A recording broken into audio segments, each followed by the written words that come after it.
Welcome to Blue Talks.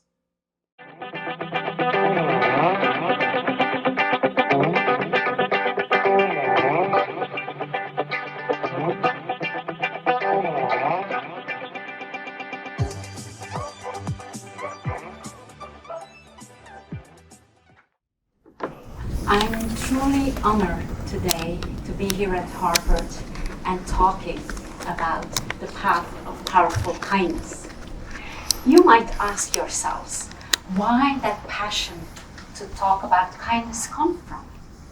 Why am I so dedicated to talk about the power of kindness? And why do I want to empower others through kindness? That fervor, being that warrior of kindness, comes from two places. First of all, since I can remember as a child, I have been called too kind. People would say, Barbara, you're too kind for this world. Barbara, people will walk over you. And they would say that I would never be successful in life because I was too kind. And I was asking myself, too kind? What is that? Being too kind? Did I have to be less kind? What planet had I arrived? A planet where you have to be unkind and tough to survive? The 7-year-old me was totally confused. And of course, life taught me some hard lessons, which made me understand why people would say that. But from a childhood, from a young age on, I decided that to never let the purity of my heart be poisoned by becoming unkind and unloving. But like most of us, while growing up, I adapted very much to this world, and I tried to fit in more and more into the mold that we're all pushed in. I got a degree, got married, a good job, and kids. Until one day, I was told by a doctor that I had 6 more months to live. At the age of 32, I was diagnosed with a stage 4 skin cancer. At that time, I was running a construction business, happily married, the young mom of 2 toddler girls and a baby boy. And I was told that I would probably not live until the end of that year. As you can imagine, that news came as a shock. It shook our entire existence. And the next months, I would undergo several surgeries and a year of chemotherapy. And although I became physically very, very weak, I managed to stay very strong mentally. And how come? First of all, as a young mom, we are in some kind of survival mode. I was desperate to see my kids grow up. And secondly, from that first night in hospital, I was asking myself, okay, Barbara, you're, like Corey said, the response, you're in this horrible situation right now. What is within your power right now that you can help yourself?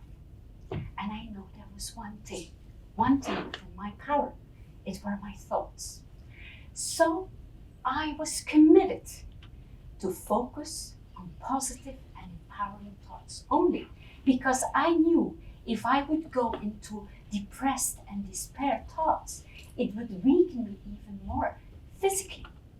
And even if those would have been my last 6 months, I wanted to spend them in joy, love, and positivity. But fortunately, I survived and I recovered. And I needed, like some stories we heard here today, I needed that huge health crisis to put me back on track, to become that passionate advocate of kindness. And it has become my mission ever since, to shift our perspective that kindness is weakness, because it is not. Kindness is not weakness.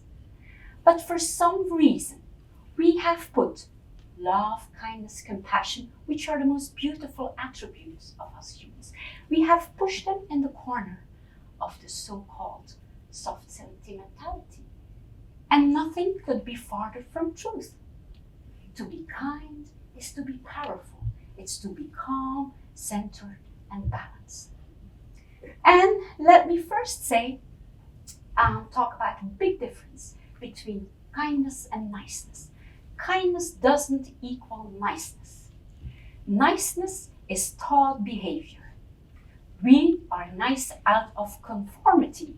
We are nice to the pregnant lady in the bus. We get up, we open the door for the old man. But it's a behavior that comes from outside us. It's really imposed on us. Also, niceness is fear-based.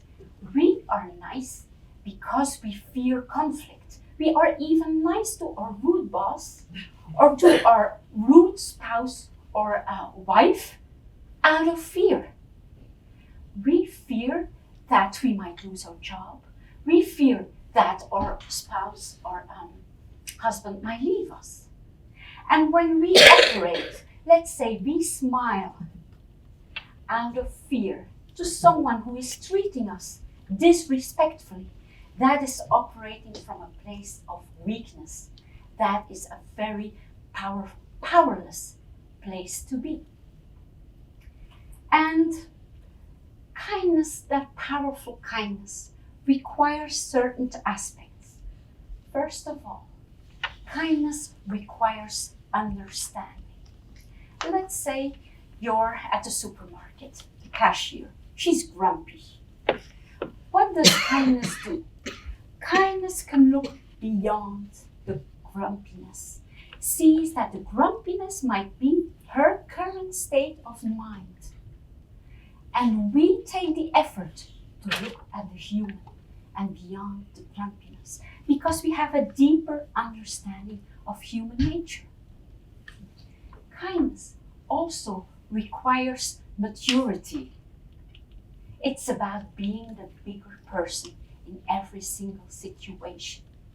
And I vividly remember reading a passage in the book The Interrupted Life by Etty Hillesum. Etty was a young Jewish woman during World War II in Amsterdam. And one day, as she is walking through the street, she is halted by a Gestapo, a Nazi soldier, who starts to humiliate her, who starts shouting and yelling. And as you can imagine, that was a life-threatening situation in that moment for her. But instead of going into fear and judgment, she could go beyond the shouting and the barking of the Nazi soldier. And she asked herself, which horrible things made you this person full of hate and anger? Can you imagine having that maturity to see that it's the anger and the hate of the other person, that you are really in that life-threatening situation, you are not the victim? She could respond with kindness and compassion. That's something that I will always remember, like, whoa, if we would have more role models like that, who will model that for us, imagine how the world would look like in the end. So kindness also requires non-judgment. Judging is our second nature. We so easily judge. And you could say that judging is the easy choice. We go in the office, we have our bossy manager, our egoistic colleague, and automatically we judge. What do we do when we judge a person? We reduce that person to our judgment. And we don't see the full human anymore. Even if we judge a person for his political or religious view, we reduce that person to his political choice. So if we take the effort to open up and see the full human again, what does kindness then? Kindness builds bridges. How powerful is that? So kindness has very powerful aspects, but mostly what I think is that kindness is its own reward. By doing acts of kindness, by being kind, only create that ripple effect in the outside world, you create a similar inner effect in yourself. Because when you are kind, you are fully connected with who you are. People who operate from a place of arrogance, rudeness, aggressiveness, superiority are people who wear a mask and who unfortunately think they need that mask to survive in the world. They are completely disconnected with who they truly are. Kindness, at the other hand, is a powerful choice. Being kind is a gift to yourself by being kind. And let me share a story out of the Book of Joy, which is a series of dialogues from the Dalai Lama with Desmond Tutu. And there's one particular story that I will never forget. So the Dalai Lama tells a story about a visit he got by a Tibetan monk. That Tibetan monk had been imprisoned unjustly by the Chinese for more than 18 years. So His Holiness the Dalai Lama, with all of his compassion, asked that Tibetan monk, so what was the hardest part for you for being imprisoned unjustly? Thinking that a Tibetan monk would talk to him about torture. And you know what that Tibetan monk replied? The biggest danger that I faced was losing my compassion for the Chinese. Can you imagine that? Being imprisoned almost 20 years unjustly. And let me extend that to kindness. I think the biggest threat for humanity is the loss of kindness. So we have seen now that kindness is not niceness. It doesn't equal niceness. Kindness builds bridges, it breaks cycles. It requires maturity, understanding, non-judgment. And it is mostly its own reward. But let me take that kindness, extend it, the path of powerful kindness, extend it to make different choices for our future. Let kindness inspire us to choose collaboration over competition. For millennia, our entire society has run on competition. From childhood on, we are pushed to compete. We have to be the first, the best, the prettiest, the smartest. And that creates that atmosphere of pressure from the outside. And don't get me wrong, there's nothing wrong with striving for excellence. But striving for excellence is the other way around. It comes from inside you and you blossom, instead of being pushed to be the first. So instead of wanting, that's what we are taught, pushing other people down to be the first. Let's do the other way around. Let's support others. Let's lift others. And that's how we will rise. So collaboration will save humanity. Let kindness also inspire us to no longer want to dominate.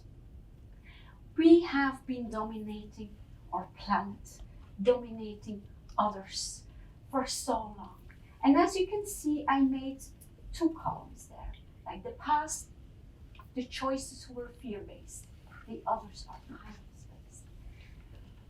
Domination, wanting to feel superior, to be more than someone else, is truly fear-based. If you need your title, your degree, some kind of material possessions to be someone, it means that you don't feel worthy as you are now without all of that. So instead, let's choose reverence. Reverence for life. Reverence for all life forms. That is a deep understanding for our place in the universe. That reverence. Knowing that we are all one.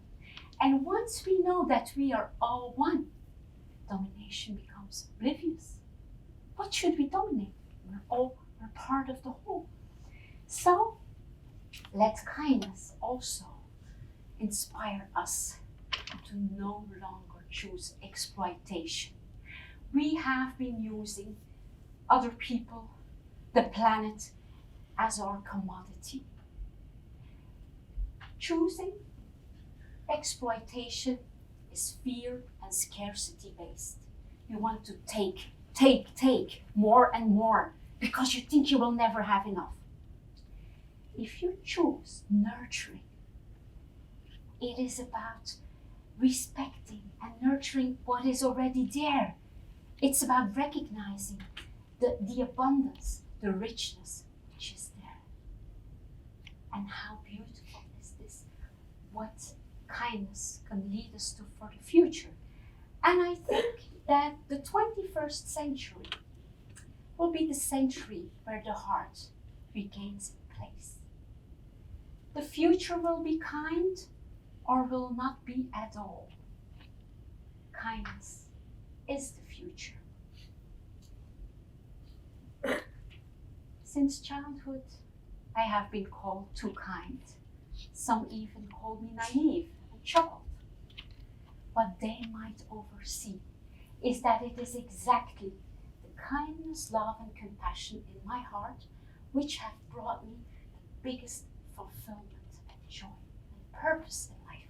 What they might forget is that life is about touching other people's lives in a positive way. It's about building that legacy.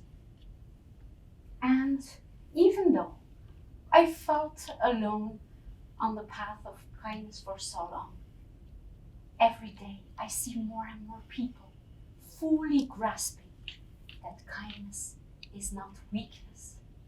And I know the world can be a dark place many times, but I have always felt that the darkness is an invitation for us to be the light. So, if today each one of you could be mindful about making more kindness-based choices, what a difference would that make? How would it change our future? Not only for us, but especially for next generations. It is my true hope that after today, when somebody tells you, oh, kindness is weakness, that you know better. That you know that kindness, a kind person, kindness is a sign of a more awakened human. It is my true hope that we all become role models of powerful kindness. And in modeling that for future generations, that we start to value loving kindness higher than anything else. It is my true hope. And at the same time, my invitation for you today to join the movement of warriors of powerful kindness. Thank you.